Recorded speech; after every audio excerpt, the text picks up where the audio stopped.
welcome to the Knightline Podcast, your source for UCF football and former UCF player information.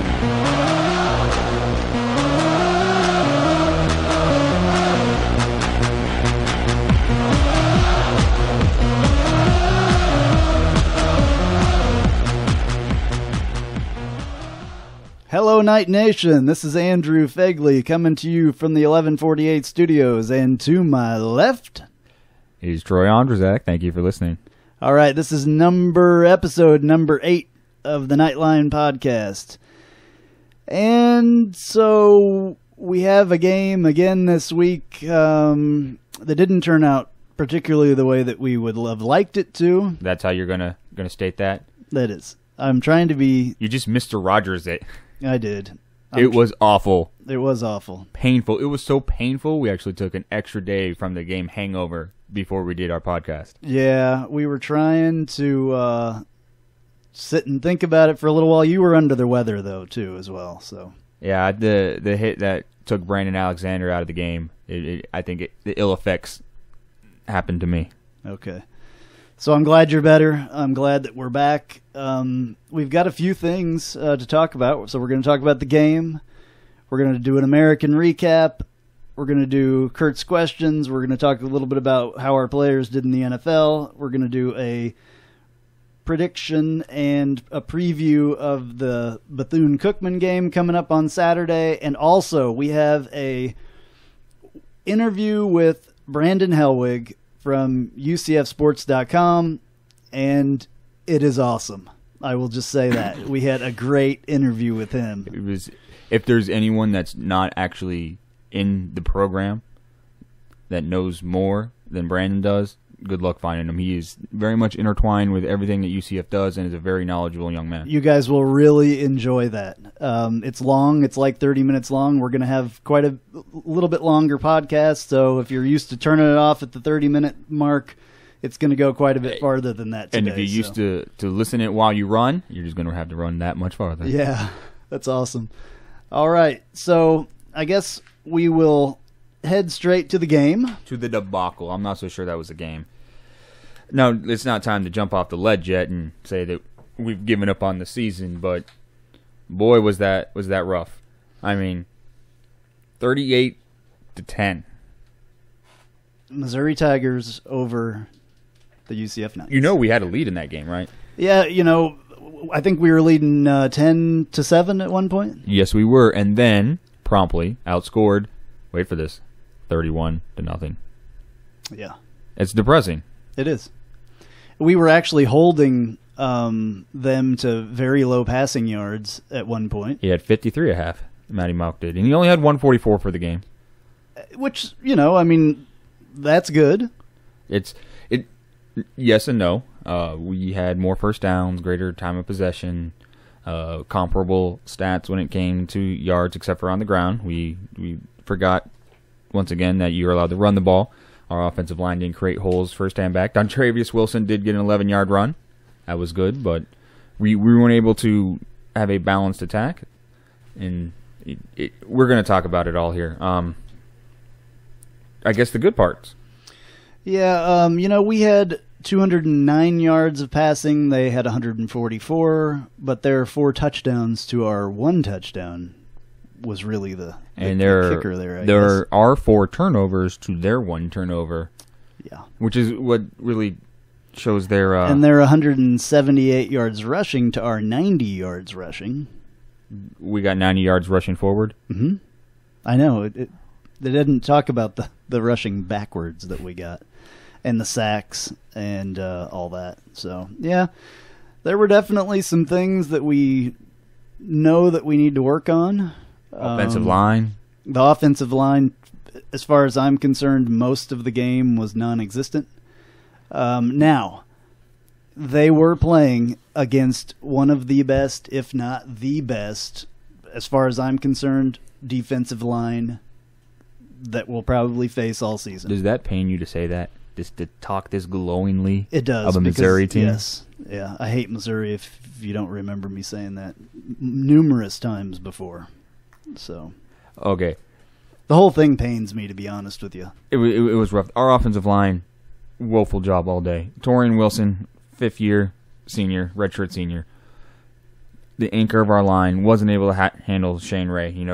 Future first-round draft pick, incredible speed. Well, he was obviously anticipating it because he jumped offsides 4 times, if not more than that. Uncharacteristically had penalties, was out of position, whiffed on blocks. Ray got into his pads with ease. It was a bad day. And Torian's, I don't want to pick on Torian. For one, he's 9 times my muscle mass size. But it was a rough day for the entire line. Well, there were people that weren't making catches. Holman was putting the ball right where he needed to put it. For the most part, he had some bad throws, which you're going to have. He had 2 interceptions. The one that went off the defensive lineman's helmet and then back into his hands. And that was it was a nice play by the defensive line. It was basically to hit you in the head and then to have the wherewithal to catch it. It was a nice rebound over a bunch of UCF's offensive linemen. Maybe he was a basketball player. But, he's big enough. He's like Robert Tractor Trailer, but still breathing. Yeah, so, there was some good things, for sure. Joshua Reese, he had that really nice catch on 3rd and long, right on the sideline, right in between the safety and the cornerback. Made some nice route runs. J.J. Wharton, some really impressive catches. That one where they first ruled that it wasn't a catch, that he scooped in his hands. It was almost as good as the catch last year in a way. Not with the same result, not with the same. No, but it was impressive. He always impresses us in the commentators the game in arguing some way or another. Yeah, so that was cool. All right. So the bad part was our offensive line. Second, the fact due to the offensive line, we weren't able to establish a running game.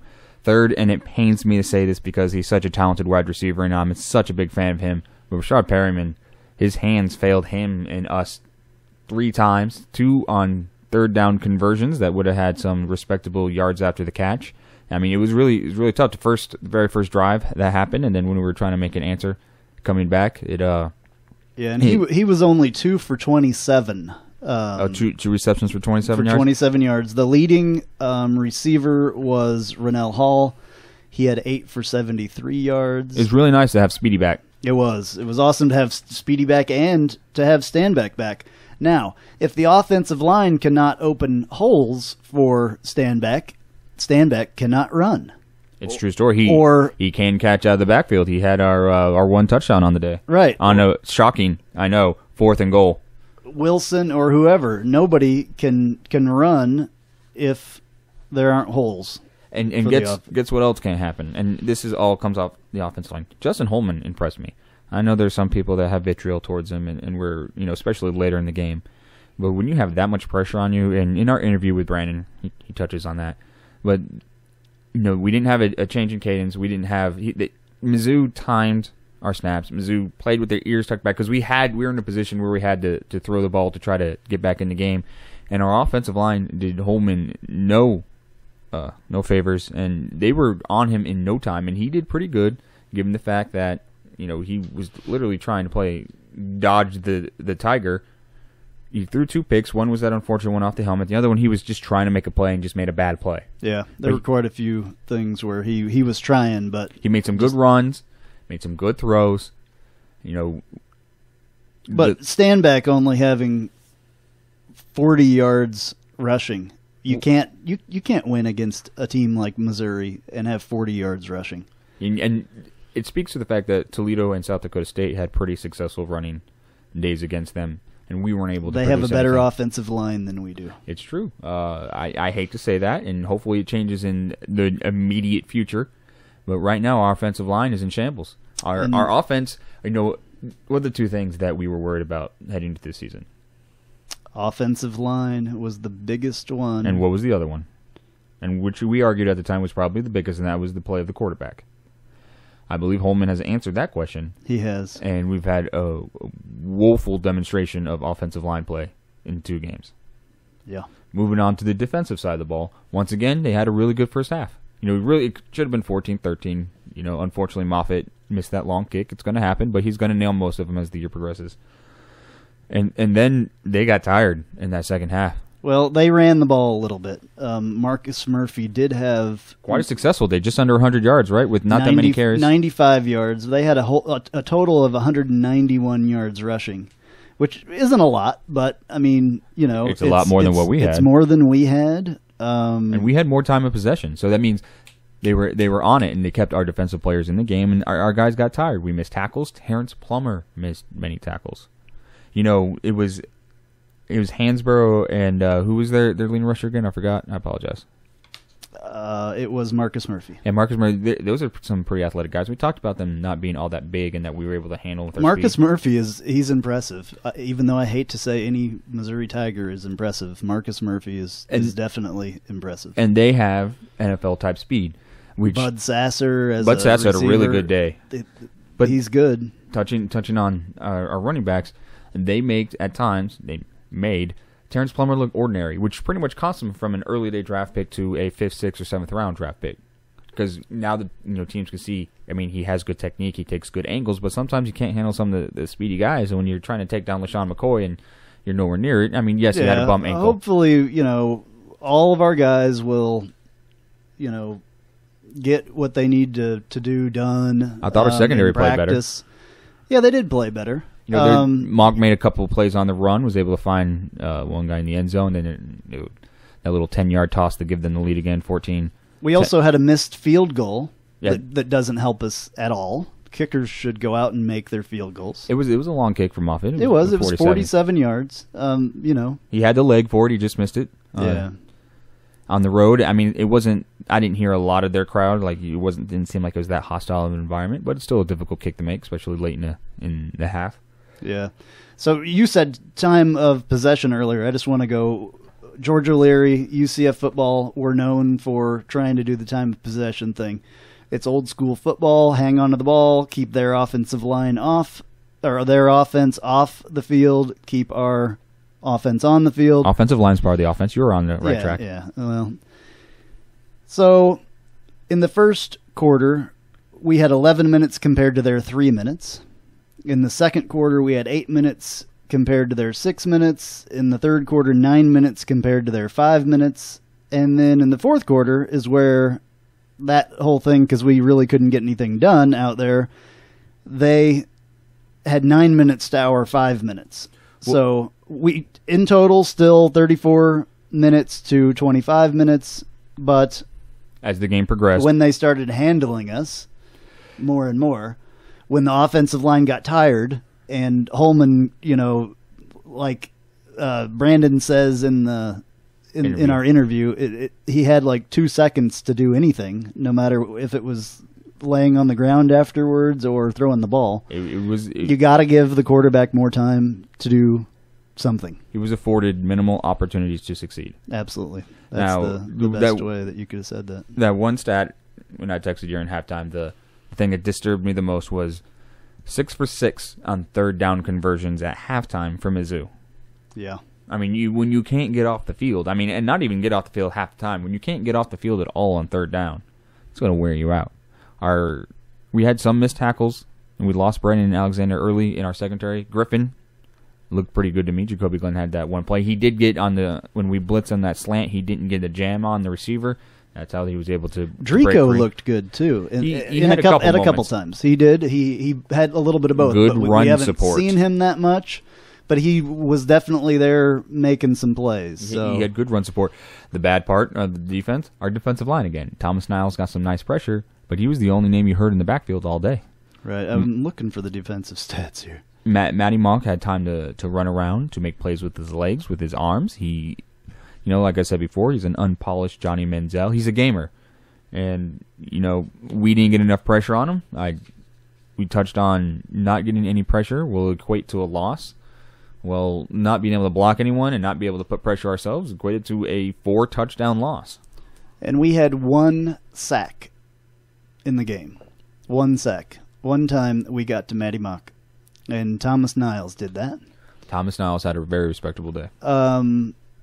Terrence Plummer had a total of 12 tackles, followed by Niles 6, Drico Johnson 6 tackles as well, Clayton Geathers 5, Shaquille Griffin 4, Troy Gray 4, Jacoby Glenn 4, and Jacoby had that interception that helped us. I like how he plays. Jacoby Glenn, he's only a sophomore. He's just going to get better. Period. No, he's a bright spot we have moving forward. Yeah, I hope that he, really keeps getting better. Well, he's one of my favorite players. Perfectly put. I hope he keeps getting better too. He's going to be a guy on Sundays if he keeps progressing at this level. Just got to have to. Make I still think plays. Plummer's going to be. Plummer's going to play on definitely. Sundays. But you say the Achilles heel, which is apropos given the fact he has a hurt ankle or foot. Yeah, Clayton Geathers is definitely going to be a guy on Sunday, I believe, too. But I want him to play like that on Saturdays right now. We still have issues on defense. We thought our defense was so good, coming into the season, and they still have yet to prove it. Maybe it was because our offensive line was so bad, and our offense was so woeful in spring and in fall camps that it just made our defense look that good. Whatever it is, we need to make the adjustments now. And what we touch on that again in the interview with Brandon Helwig that's coming up. Nice plug. Well, hey, it's we touch on a lot of stuff in that. Brandon touches on a lot of Guess stuff. what So he doesn't touch on, and nothing weird, the American recap. Yeah. Well, we didn't talk about that. We didn't bring that up with him. So let's do that. Right here, I got it. You got it? I have it out. All right. Go Houston for it. and BYU on Thursday night. Did you catch that game at all? I did see a bit of it, yes. BYU came out looking like the recent BYU. They're a solid football team. They came out and started stomping Houston. Houston put some points on late from O'Korn, and it made the game look more respectable score-wise than it was. I'm not as worried about Houston as we were coming into the season. I know I stated that previously. BYU went on coast, late in the game, ran the ball. BYU is a heck of a team. BYU is a very solid team. And they've got a heck of a quarterback. And Taysom Hill, actually, I think their running game is what's really the game changer. And when we play them, might as well just put 9 in the box and say, Hill, throw the ball on me, see what you got. Yeah, that's going to be a very, very interesting game for us. He's prone to mistakes. Yeah, that's going to be the big one. I think that's our big game left. It is. That and actually really ECU as well on the road. BYU's our big game at home. ECU's going to be what a great job that they did against Virginia Tech. I hate to say that ECU did a great job too, but put up 3 touchdowns early. You got to give them where credit is due. They threw the ball so much in that game that they lit Virginia Tech back into it. They hardly even ran the ball. Less than 75 yards, I think, on the ground. And, Virginia Tech came back, tied the game up with about 2 minutes left, and then a big play by ECU at the end, and there they go. They were able to go on the road and grab this win. They dominated it early, almost gave it up late, sucked it up, and took a nice victory. I would love to give NC State some props, and also Florida Atlantic. They did NC State beat USF. And it wasn't as close as the score was 49-17. It was 49-7. Yeah. And then NC State put all their backups in. I'm a fan of NC State, actually, after that game especially. Oh, if we're going to be miserable, I want USF to be more miserable. Oh, they're definitely more miserable. It took NC State, junior varsity squad to come in before USF was able to look like Florida a football team. Atlantic putting 50 points on Tulsa. Let me tell you, Tulsa quarterback must not have any defense. They don't. They made Tulane look viable, and I like the young Tulane team. It's going to take a bit before they start to become a solid team. But to touch on FAU and Tulsa had more completions, 24, than FAU's attempts at 23. However, FAU had about 100 more yards in the air and a few more touchdowns. It was all about efficiency, and the 50 points is pretty efficient. Yeah. What do you think about Cincinnati and Toledo? That was Cincinnati 58, Toledo 34. Toledo could put some points on the board. The problem is, I don't think they put 11 guys on the field on defense. However, Gunnar Kiel, the quarterback for Cincy, finally gets in there, finally gets a game in. He was the number 1 quarterback recruit in 2012, went to Notre Dame, transfers, gets in there. This is the first game all year for Cincy. He's been inching, throws 6 touchdowns against a woeful Toledo defense, but moving forward, Gunnar Kiel. So they had 2 off weeks in a row? They didn't play, huh? This is the first game. Huh. That's Yeah, interesting. I guess. Tuberville wasn't too happy about that, and you can't blame him one bit. Yeah. So, Boise Tulane. State and Yes, Connecticut. yes. Boise State 38, Connecticut 21. Connecticut's bad again. All right, The American does not look good. We've said this before. UConn had worse running yards, total yards than UCF, and yards per carry than UCF. So against Boise State. Cincinnati and ECU were the only. Well, Tulane. They played Southeast Louisiana, which I don't even. Tanner Hill is starting to look like a good quarterback for them. Southeast Louisiana is not one of the better teams in the FCS. You don't have to worry about that. I mean, it's a good win for Tulane, and when they come to town, we're gonna hammer them.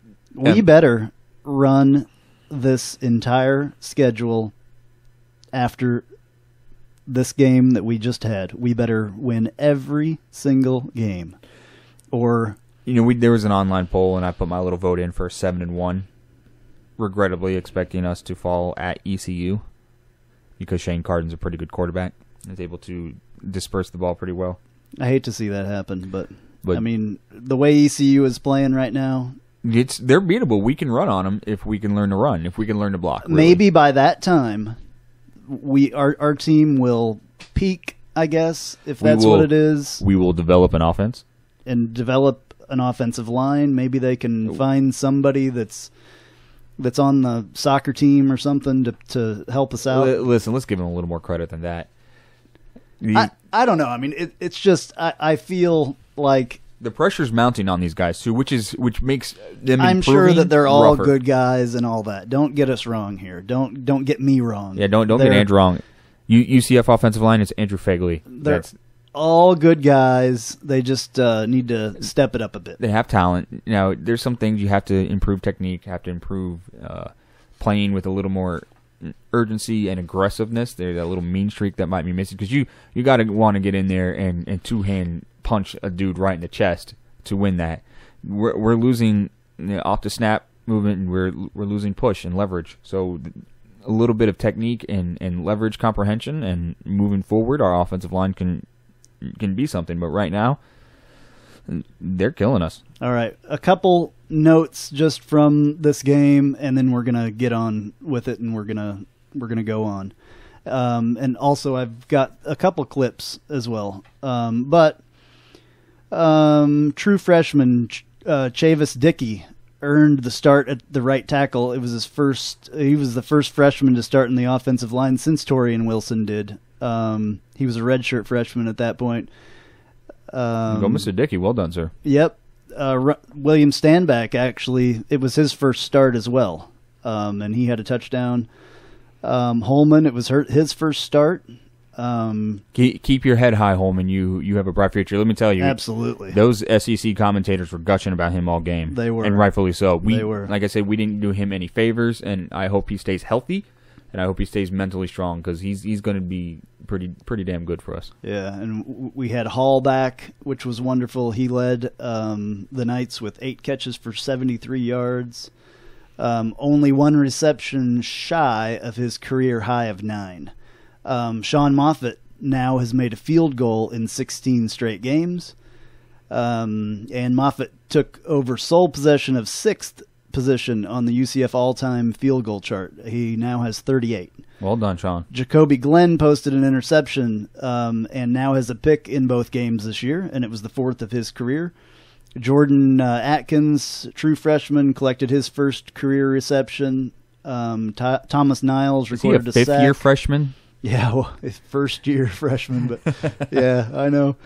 And as we said earlier, Terrence Plummer led with 12 tackles. He is a tackling machine. He tackles anything he can get his hands on. Yeah, and so a couple notes just coming up with the game with Bethune-Cookman this week. The Knights this will be our home opener, and the Knights have won About 6. time. Yeah, it's weird to start this late. And It actually marks the latest home opener for UCF since 2005 when it topped Marshall at the Florida Citrus Bowl, September 24th. And boy, did we need that, too, because we started what? Which sparked a remarkable turnaround season. I know. We started off 0-2 and ended up, who did we play? Nevada? Yeah, with Matt Prater missing an extra point for us to lose that bowl game. Yeah.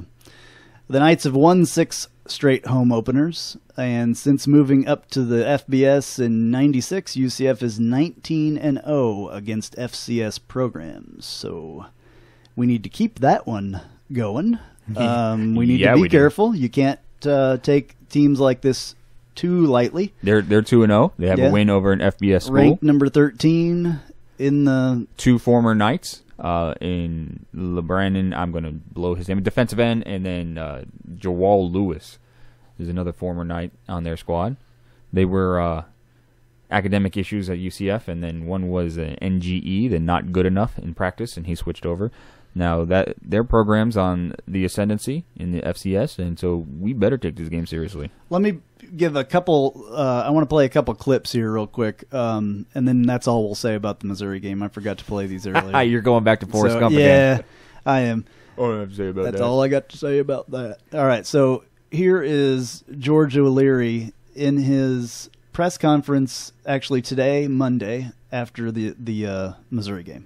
Play a team like Missouri, and 4:54 left in the third quarter. The score is 14-10, and you can't turn the ball over 4 times and give people a short field, and that's what we did. Because look, when you look at the total yards of that game, Missouri had 23 more yards than we did, total offense. And I just think that, the nemesis to any team, that when you turn the ball over, you commit penalties, which we had some really poor penalties in that game, I thought, which stalled drives, that the end result is the score it was. And, that was my summation of what I saw on tape, and what I felt on the sideline was that, we sort of shot ourselves in the foot on drives. We had sustained drives out there, but you got the end result. You got to put the ball in the end zone, and that we didn't do enough of that. And obviously, you can't turn it over and have penalties, and that's what. And the other thing that was a big problem was missed tackles. So that was the Missouri game, and right now it's probably good to get home. First home game. Feels like we've been out for like 2 months without playing at home, but we're looking forward to the home game, and I know the team is. All right. Also, Troy Gray here is answering a question that was posed to him after the game. What did Coach tell you guys at halftime? He just said we need to work on our tackles. We had a lot of missed tackles in the first half, especially from the linebackers, myself included. So missed tackles, and if we would have tackled the ball, the big plays wouldn't have happened. How discouraged are you after the first 2 games, and what will moving forward, what will it show what you guys are made of? It's been tough, but after every week we got to come back with something new, something hard. And when we get back to Orlando, we're definitely going to fix what we need to work on and just push forward and worry about the next game. All right, so there you have it. That's the last we will talk about the Missouri game. Done. Except for in the interview that's going to play later with Brandon Helwig. And yet another plug. Hey, he deserves it. Brandon does a great job at what he does. He's looking for a job. UCFsports.com provides amazing information about UCF. And do you know who provides amazing questions? Kurt's Questions? Kurt's Questions. Hey, you're right. There we go. All right, let's do that real quick. All the old ladies say hey. Here's the music. All right, Knight fans, welcome to this episode of Kurt's Questions, featuring Kurt Searcy. All right, Kurt's first question today is, do you revise your season predictions game by game based on the first 2 games' results? Oh, you always revise your predictions and game by game results. You mean, say if we were 2-0, it depends on the injuries that we have, or what different unit produce and what needs to work on. So the answer, obviously, to me is absolutely. Yeah. Well, we definitely won't be playing for a national championship this year. No, and we both had picked Penn State, and Apparently, so far, I'm the leader. You are 1-0. You are, because I've picked the Knights both times, and you understood how much I wanted to be wrong. Yeah, I'll pick with my heart. You pick with your brain. Well, so. I actually only said we were going to lose by 10. I didn't know we were only going to score 10. Yeah, so that was the wrong. I said by 3. Right prediction. Just unfortunately, it was just rough. It was. All right. The next question from Kurt. Justin Holman appears to be getting more comfortable running the offense and passing the ball. Do you think UCF goes to more of a pass-oriented offense from here? If we're playing catch-up, yes. And comfortable is an ambiguous term here because it's hard to be comfortable when the entire defensive line is on you. You're pretty comfortable when you're laying on your back, though.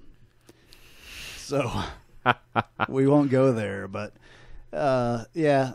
Hopefully, if he can stay, vertical and get the ball down the field, that'll help us tremendously. And with assistance from the running game. Yeah, what it really is now our offense has not appeared yet, and I predict that the running game will appear on Saturday.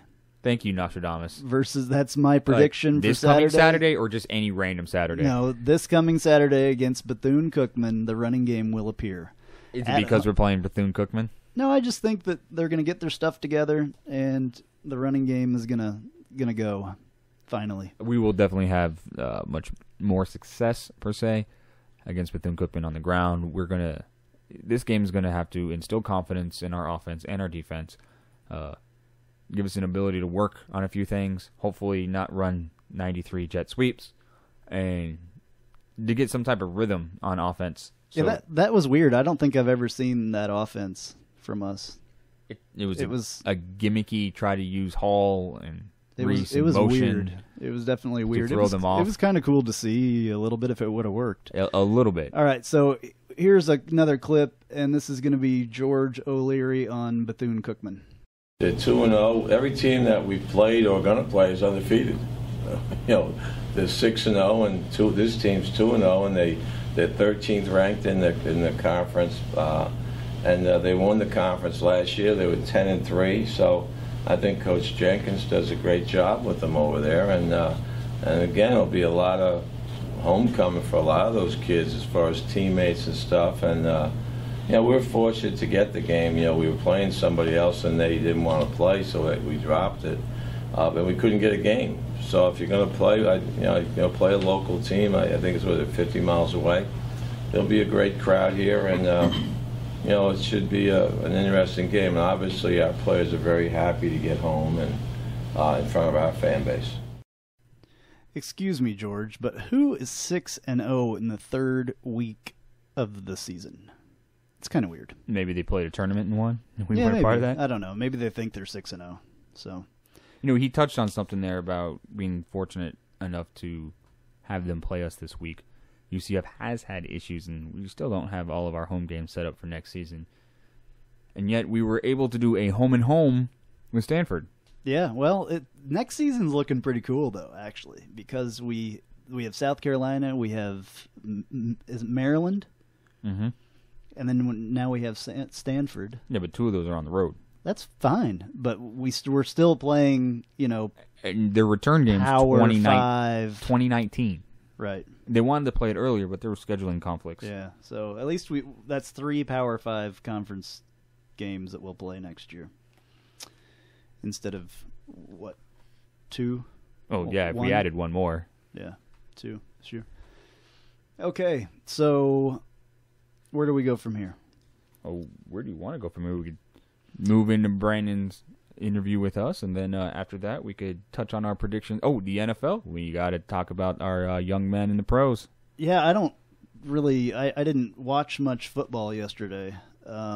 So what do you got on that? The Jaguars suck. They do. And Blake Bortles, I'm fine with him sitting out because they need to get an offensive line there before he gets injured playing behind it. Yeah, because he's just going to get hammered he'll be laying on his back every down. Like Chad Henne is. Freaking that dude's horrible. getting hammered. It is. It's horrible. They are a absolute joke. But Blake has to be having an aneurysm just watching that crap from the sidelines. Like, well, I could have made this throw. I could have done this play. I could have rolled out of the pocket to create something positive like that, out of that. Yeah. I know he's a team player and everything, but... And I've heard the locker room is, wanting him out there as well. There's been definitely some talking.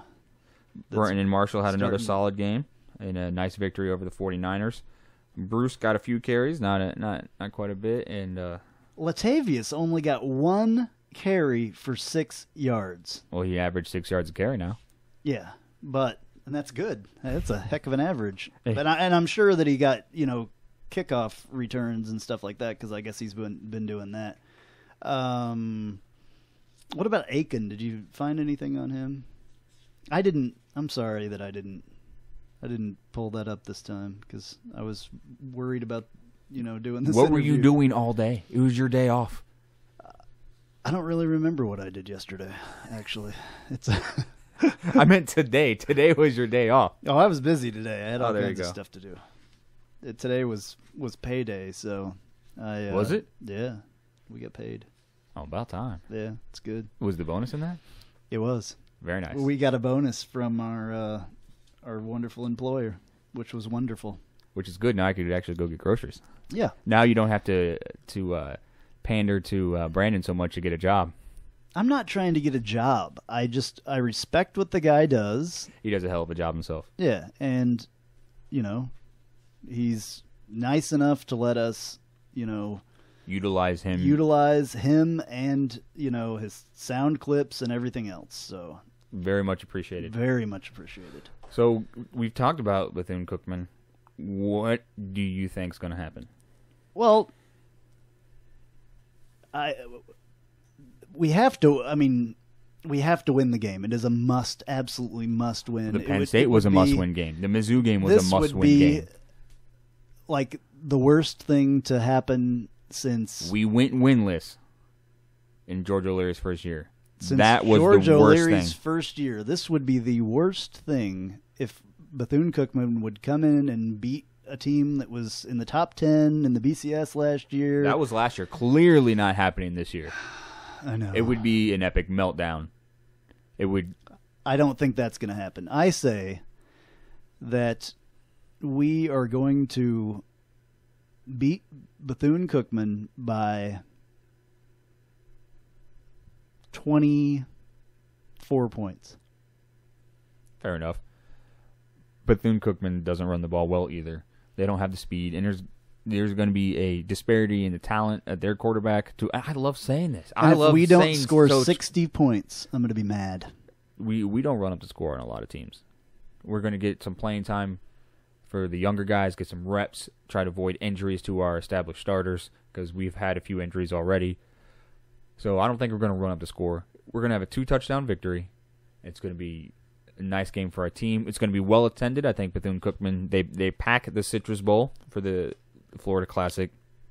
I've heard their band is coming too. Their band's fantastic. Their band is going to be there halftime. What was that Their pro band. game last week with the band? That was Bethune-Cookman's band playing when the kicker was trying to warm up at half, and he pushed one of the. Is that who that One of was? the horn players I and saw kicked that. it. Yeah, that's funny. Because he's like, what are you doing? And everyone in the stands like, kicker, get off the field. It's Yeah. Bethune-Cookman's band. Yeah. Have you seen them play? No, but I've heard they're awesome. And our band is not that great, so. And we will have more about that later. There is a disparity between We'll our just say. band and their band, like there is between their quarterback and our quarterback. Yeah. Well, we'll have more on the UCF band at some point here. Tina will have more on the UCF Tina's Take. You can look forward to having Tina's Take here soon. Tina's my wonderful fiance that allows me to do things like this, and so she will get her word say. Tina's Take will be coming up. Unfortunately, she has a very passionate view on On a couple things. non-football essentials at UCF games. Yeah, so we'll get a woman's side of the, The whole UCF football experience. Yes. Yeah, so what was your prediction again? The 2 touchdowns thing, I believe, if I quote the great Quahog weatherman, Ollie Williams, we're going to win! All right. That's funny. And hopefully it's not going to rain. Yeah, that would be kind of a bummer. If you're listening to this, by the way, come and see us. We will be tailgating in the C2 lot, right between the C and D garages. We will have a banner up on our tent, or if we don't have our tent up, we'll be holding it or something. Come and see us. Come talk to us. I would love to talk to some of you on Saturday, and I'll have a microphone and a recording device with us, and we can have some of your comments on the show next week. Frankly, he's very much ready to talk to someone other than myself about UCF football. Well, speaking of, I'm going to get my chance right now, because here is our interview with Brandon Helwig from UCFsports.com. All right, Night Nation, we have a guest with us tonight. We have the publisher of UCFsports.com, Brandon Helwig. Brandon, how you doing tonight? I'm doing all right. Thanks for having me, guys. It's been a long few days. I was obviously in Columbia to see the UCF game. Got back home early this morning. So, once again, thanks for having me on. No problem. We appreciate what you do on UCFsports.com, and hopefully the rest of Night Nation does as well. And they need to get there and sign up for that and be on the boards and stuff if they're not. They just missed a really good deal, the $99 new renewal and stuff. That's a shame. But I'm sure you have stuff like that from time to time. Yeah. I don't control when the promotion periods are on, but I think Rivals is hoping to do that again, maybe closer to the holidays, November, December time period. I know they have certain money in the budget every quarter or something to do that. So hopefully a deal like that comes back soon. But, there's always free trials, and, it's not that expensive anyway, by the month anyway, about $9.95 a month. So if people don't understand, I know there's a lot of people that are on there that listen to this, but if they don't understand, can you explain a little bit what it is and what you do? Yeah. Well, the site has pretty much been in existence in some form. I guess it dates back all the way back to 1999. It's been part. I don't know. It depends on how far people go back and have a memory of Rivals.com. There was an original Rivals.com that I started the site with back in the summer of 1999. It was an internet startup. Anyone familiar with the internet, the history of the internet, they know that late 90s period was, every site was appearing and had all this venture capital, this and that, and they kind of ran through all their money and everything else. And the original Rivals folded and was sold to another company in 2001. And that's when the site, kind of in its current form, has really been around as not too much different than it is today. It was been a subscription model since around that time period. And pretty much what I've done for the past 10 plus years is pretty much been the same thing. I cover pretty much all the major sports teams, go to the games, practices, press conferences, interview recruits, when they're looking at UCF, when they commit, go to practice, camp, spring ball, preseason. Today obviously was UCF's press conference, post-Missouri, pre-Bethune-Cookman. So, message boards for fans to interact with. There's obviously a private board, the UCFsports.com dungeon, kind of away from the prying eyes of opposing fans, so people just kind of have it out with each other there. So, it's been around. I know most UCF fans have probably heard about it in some form or another. Maybe follow me on Twitter or something like that. But just basically to kind of sum it up, that's sort of what I've been doing here for a little while, I guess, since the early 2000s. And you also contribute a lot of the photographs on there as well, right? Yeah, I guess on 2006 or so, I bought a DSLR and just kind of needed pictures anyway for my own purposes for having the site. So that's kind of my focus. When I go to the games, I always, make sure I try to take pictures and have a photo gallery. I guess I was the one who, really the only one that was really at that game, media-wise, taking pictures of was the last year's Temple game with UCF. Got probably the picture people have seen of J.J. Wharton making the catch. Yeah. I guess as it came to be called late last year. The catch. That was a great snap. I'm a photographer as well, so I appreciate that stuff. So in summation, you're basically stating that in this new day and age of news and media, that social media and digital media is where it's at. You've been in on the ground floor, and you're far ahead of printed, which is the Orlando Sentinel, which I'm going to put this out there, I'm not a fan of. And if we need UCF sports or coverage, you're pretty much where our source is. Yeah. Perfect. Yeah, I've been, I've seen a lot, I go back a little bit before O'Leary, so, I kind of know what the program was.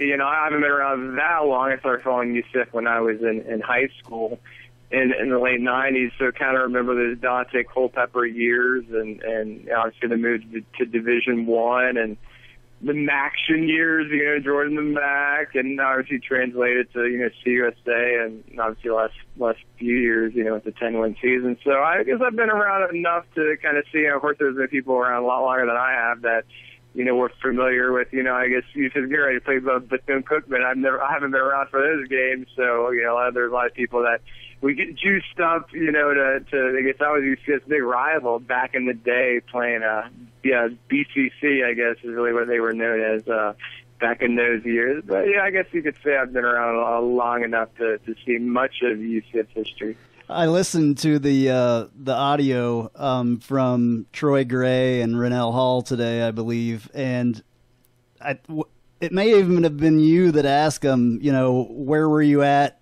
in 95 or whatever. Yeah, that was a guy named Jim Sharon. Okay, I'm sorry. He's with one of the radio stations, 1080. He asked them that. But, yeah, they were very old. I thought Troy Gray really kind of thought on his feet. I think he kind of had a nice little quip to kind of end things. He was probably watching Barney or something. Yeah, that was so funny.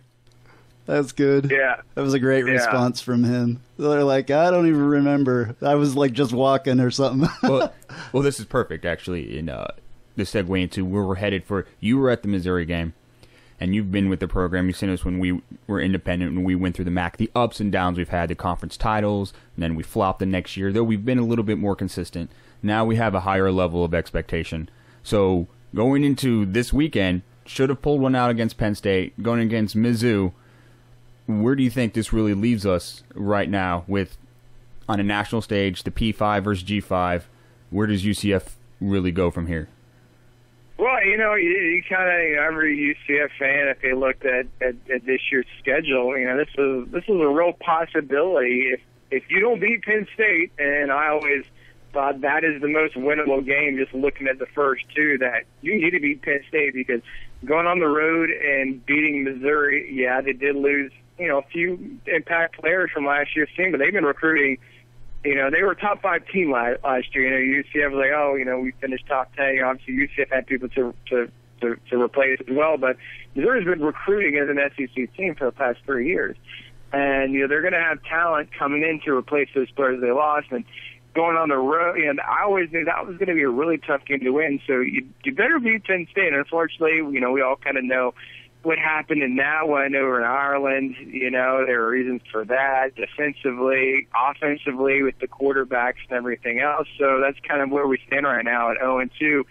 Unfortunately, which, I know people don't have to dwell on the negative or any of that, but I think pretty much it's going to be very difficult for UCF to at least get back to the stage they were last year in terms of making another major bowl game, with that, as you alluded to, getting that Access Bowl, being the highest rated champion of the group of 5. Obviously, UCF has not played an American game yet. They have not yet lost a conference game as a member of the American Athletic Conference. So obviously that goal is still there, but it's just going to be a little bit more difficult from here on out in making, some of that national noise, getting ranked, getting national recognition.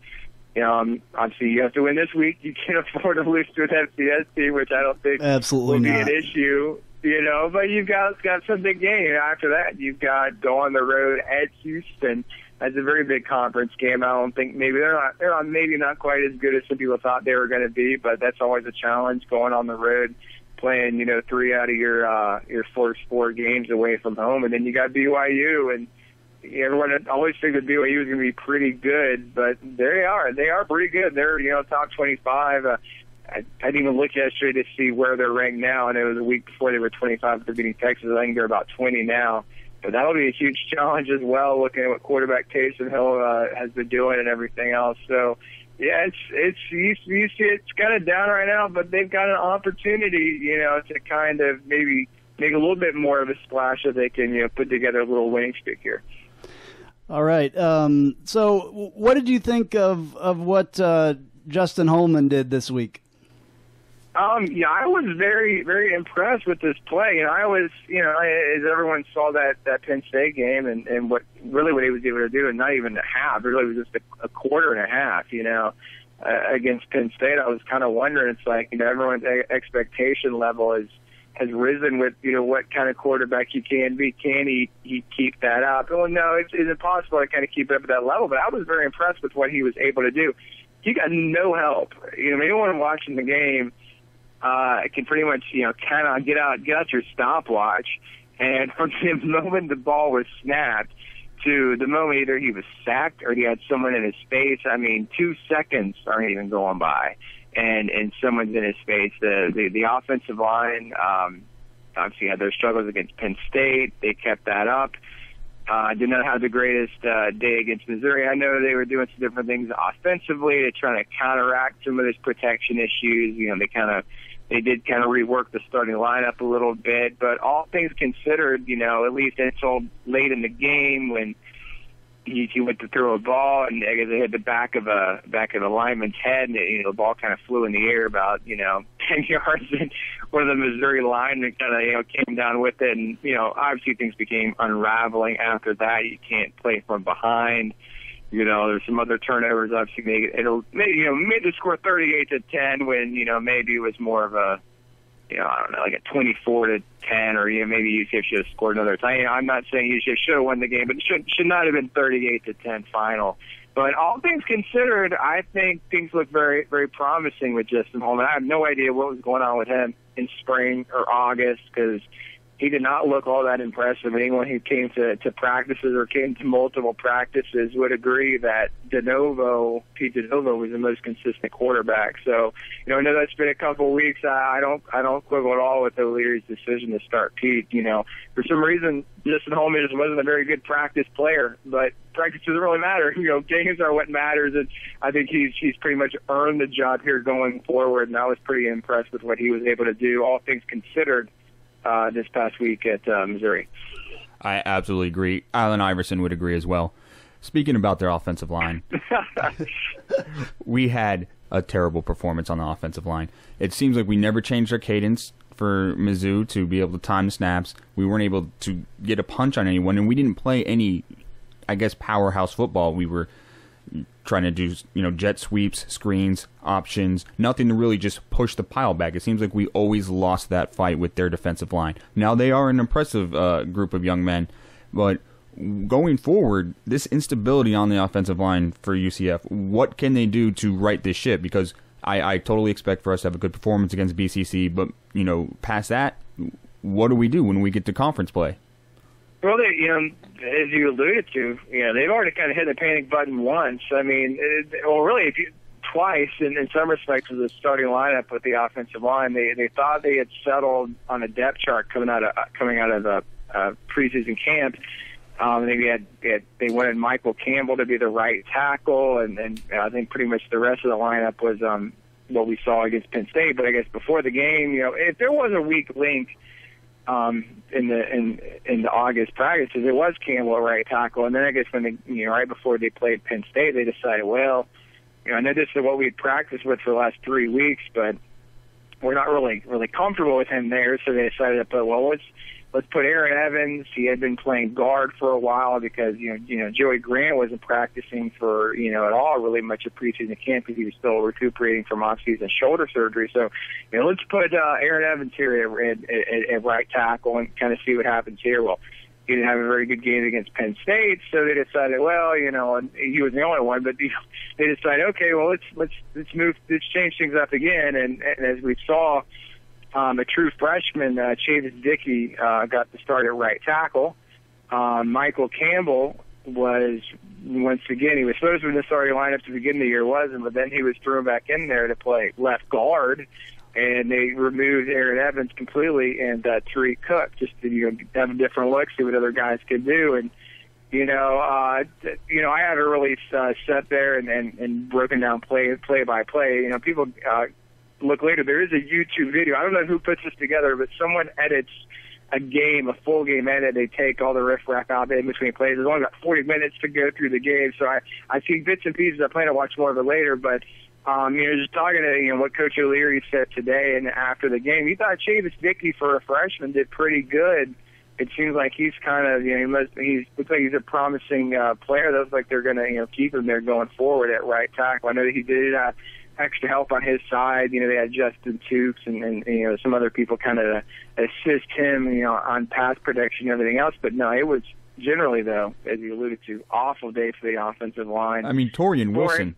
Our anchor seems to have regressed, and I know Shane Ray is probably a first-round draft pick and loads of talent, but Torian's not an untalented man, and he's a huge gentleman. He just had issues all day with. Yeah, I don't doubt that Shane Ray is a better pro prospect. He's a better defensive end than Torian Wilson is a better left tackle, but you would have thought he was the true freshman, starting his. Playing in his first college game, if you looked at some of those plays, he just absolutely whiffed. And that's kind of the disappointing thing. One thing I have noticed, people have noticed is that, Coach O'Leary has been staying pretty positive in his comments. You kind of don't know sort of what to expect in terms of his commentary, whether he's going to really be harsh and kind of call out a player or kind of supposed to stay generally positive. Coach O'Leary today, and even after the game, he's still keeping pretty positive about him. And I kind of asked him, well, what about Torian Wilson? He's a fifth-year senior. Don't you expect a little bit more after him, going into his fifth year senior offensive lineman? He did allude to that. He wants to see more improvement. Obviously, Torian and Joey Green are the two players that have the most experience on this line. But, yeah, I don't know if it was just a bad day. I know he didn't have a great Penn State game either. But, yeah, it was definitely not a shining moment for the protection. I think one of you guys said a minute ago, I think everyone's confidence should be boosted a little bit by playing at least a team that I'm not discounting Phegley entirely, but they don't have one of the best defensive lines in the nation, which Missouri obviously does have. So it'll be interesting this week. And the other thing to keep, which is kind of a side note, is Bethune has a defensive end that played at UCF, LeBrandon Richardson. Yeah, I was going to ask you about that down the road, but let's talk about him now. Yeah. We have two of our former Knights on there. We're just going to talk to him, but yeah, he played at UCF in 2011, and all things considered, we just talked about offensive line. Pass rush is another issue that UCF has been having trouble with. Finding guys with speed. They're pulling a line, freshman linebacker. Playing. Jordan Frank. I'm not sure what his weight is. He definitely doesn't have the build-up. They're lining him up as defensive end just to do anything. But I'm wondering with LeBrandon Richardson, if he's more talented, maybe other than Thomas now is more talented than any of UCF's current defensive ends. So I saw you touch on that on the message boards which leads me to O'Leary had a lot of positive things to say about the defensive line in coming into the season. Yet we still have I can't say an absolute lack. Niles last game looked pretty good. MMA had the game previously against Penn State. They got pressure in there, but that was on occasions. It wasn't a whole line. Malk just had to dodge one defender literally and then go on the run and either take it for a first down or find someone running around. Was our line that bad where it made our defensive line look so good in practice? But where are we going to find success there? Yeah, I was thinking about that earlier. It's because you go to practice and especially if you go every day, days kind of blur into each other, and you kind of try to take out themes and tendencies and everything else. But you think, the UCF defense looks so good. Well, maybe they weren't challenged because the UCF, particularly the offensive line, isn't good at all, and so you kind of have a skewed look of how good these units really are. I know everyone's expectation was, UCF's defense doesn't really lose anybody. It's really just E.J. Dunston and Sean Mack from last year's team. I know there were deficiencies last year, and I think they're easy to overlook when you're 12-1 and you're winning games, and but at the end of the day, a lot of times it was the offense that sort of bailed out the the defense at times. Although it was the defense, I guess, and then that Houston game, and then some other games like that, where even Memphis wasn't a great game, but the defense made some good individual plays to bail out the offense last year. But that sort of maybe masks some of the deficiencies the UCF had. And I know, just talking about pass rush generally, Leary and everyone else before the season thought it'd be a lot improved, but the players didn't change. I know you always assume that, you're more experienced, older, stronger within the program, that individual players get better. And it's still early, they may start to really pick up. Maybe that the level of competition might go down and might not be as good as Penn State and Missouri are, but yeah, it's the exact same players, the same pass rush issues that were there a year ago. Maybe no one's injured yet. It's like last year, every other week a guy was hurt or had appendicitis or quit the team. There was something going on every week with defensive end last year, but yeah, it's the same players, and they didn't really add any really in recruiting. I really just added one kind of project defensive end, AJ Wooten, that really wasn't going to be in the mix to contribute immediately. They didn't target a junior college defensive end, which, looking back, maybe that's a position you go after. But then again, they did recruit a JUCO defensive tackle who's really done absolutely nothing so far. I was expecting more out of McDowell. He hasn't really done anything. At least I haven't noticed much that he's been able to do. And you don't recruit junior college players to, they need to come in and make an impact if you're going to recruit a junior college player. He hasn't yet. Again, it's still early. It's only a couple of games in, but yeah. But if there's time for an impact, it's now for us on the defensive line. No, this is kind of UCF's MO.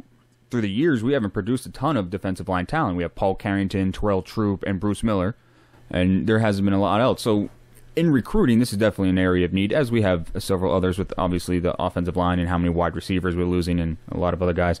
But now that we're starting 0-2, we're late on the home opener. You're on the ground with the recruits. Are you hearing anything? Is this negatively impacting UCF, or is this positively impacting our recruiting because some recruits believe they can come in and play early? I don't know if season results really make a huge difference with recruiting. I don't know if I really, and in all honesty, someone was asking me this from Missouri the other day, but, did UCF see a big bump in recruiting from winning the Fiesta Bowl and obviously, went to see the 12-1, top 10 and all that? I'm not sure UCF really did. It didn't really, UCF as always, if anyone's followed it, they always get their share of diamond in the rough type players, get, their typical 3-star types where, they're winning some recruiting battles and maybe towards the end might land 1, 2, or 3 really kind of high impact, high profile recruit, like a Kyle Gibson was this past year, being committed to Vanderbilt, a 4-star player, decided to stay a bit close to home.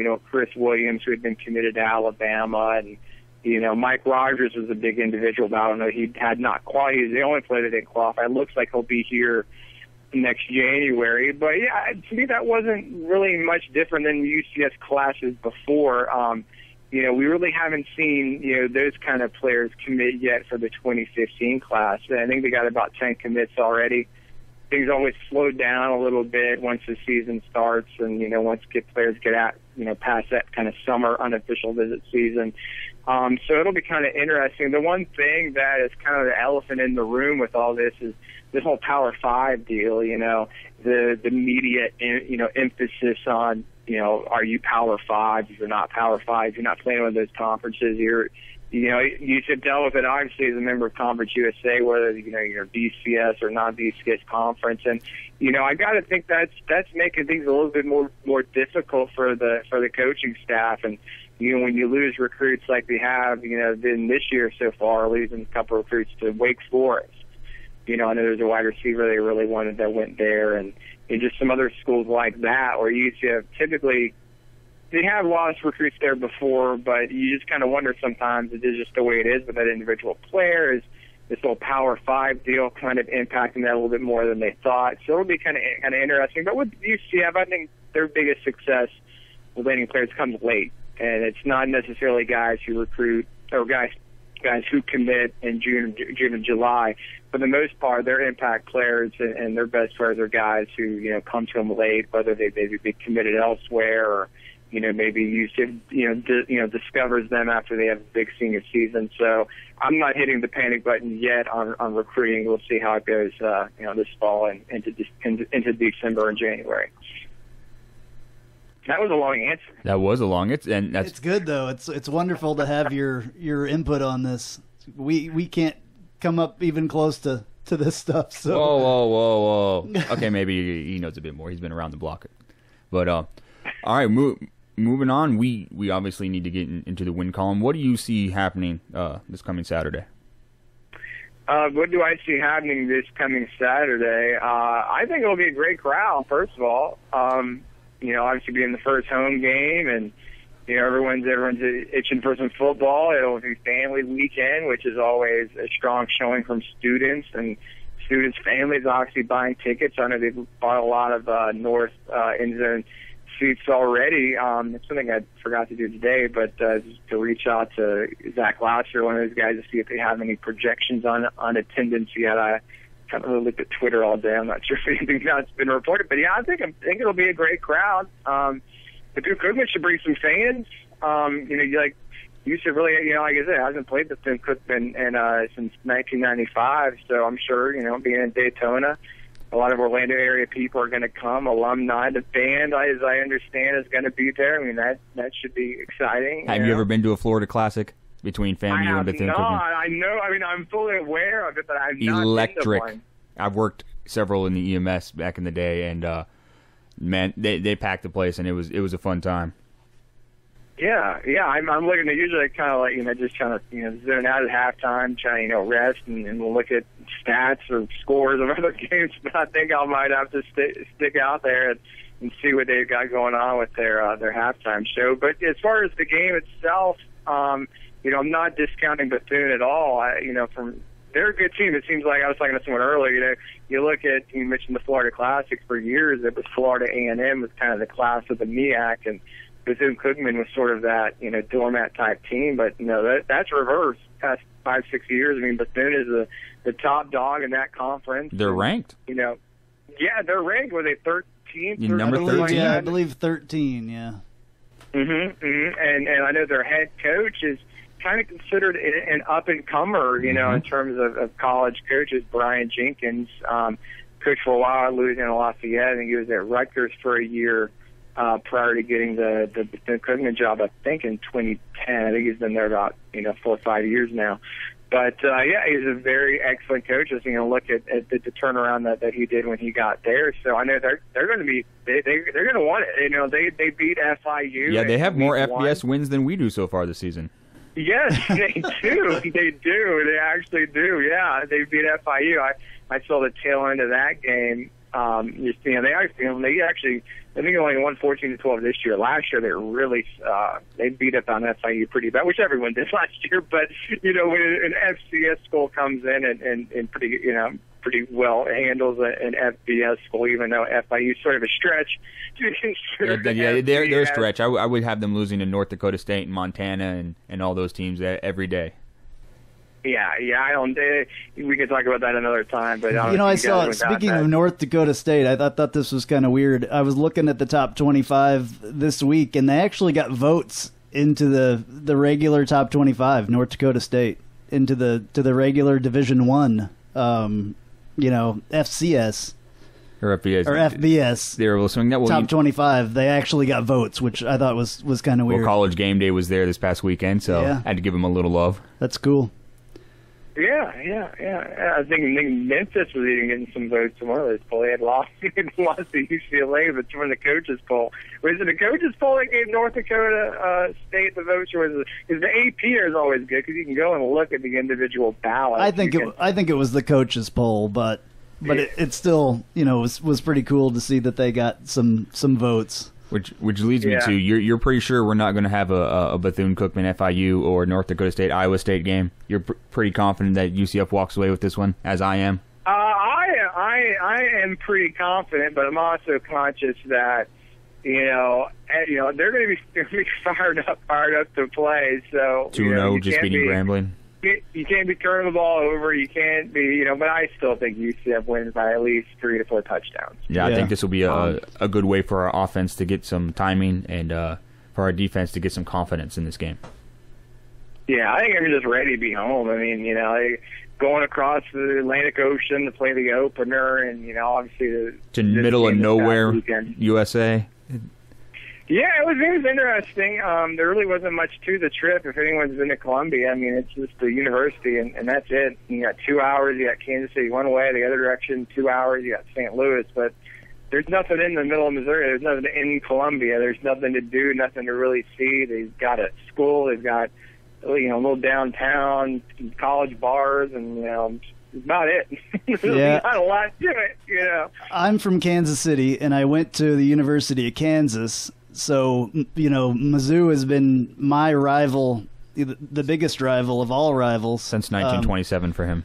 No, not 1927, but I won't even stop. If I'm going from Kansas City to St. Louis, I won't even stop in Columbia to pee. I'll hold it. I won't even stop there. So, there's not...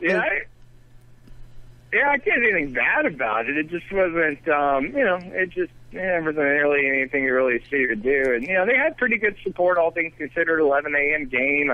I know their fans weren't really all that jazzed up about UCF necessarily. It's not, Alabama coming to town or Florida or, who else, SEC teams have been hosting the past few years. They was mostly full, and their people were nice, and, I really can't say anything else, but the yellow, it was weird being at the game. You can kind of, where the UCF fans are. If I didn't know they were in that corner, and the times that they did cheer, you wouldn't have been able to find them. Everyone kind of blends in with the same, and gold the same kind of colors. Yeah, exactly. I would think that would probably be pretty hard.